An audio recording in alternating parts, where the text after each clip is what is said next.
In Jotunheim, Alexander Zwihander, a mercenary with red hair and the youngest illegitimate brother of the Zwihander family, commands a regiment of 500 men known as the Olgesi. He is to meet his regiment in Jotunheim. As he travels on his horse Capricorn, his stomach grumbles. He is out of rations. He dismounts his steed and advances to a patch of mushrooms. A native to Jotunheim and knowledgeable in fieldcraft, Alexander has learned which mushrooms are safe and which are not. He tears the spore off the tree and to. It is attached to, and rips a chunk off with his teeth. It isn't bitter, though it is a bit raw and chewy. He mashes it up with some acorns and pours some wine into it too, to give it flavor. He drizzles some spices on that his mother gave him for his 20th birthday. He always loved his mother, and she loved him. She died in the Gorstroff family shooting.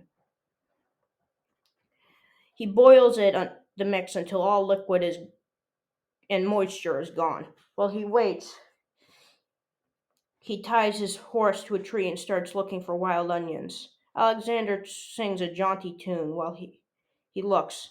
Then, while he is out, he hears footsteps near him.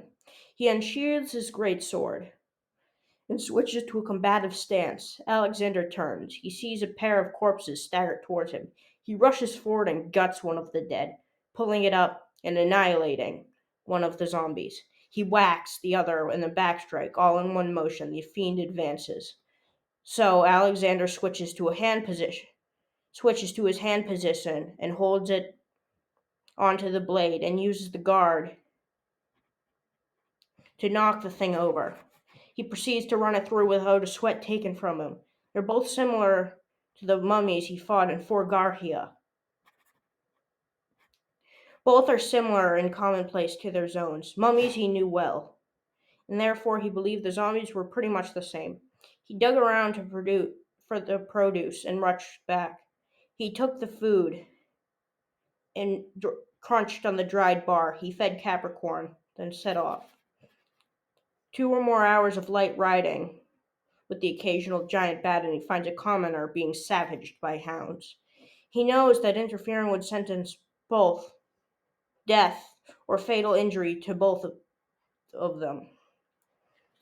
So he passes along, though he hears the piercing screams of the poor bastard as he gets his trachea torn out by the enormous beast in the pack, and as the screams turn to gurgles. Alexander gets by without harm and spurs forward to meet with the Olgesi.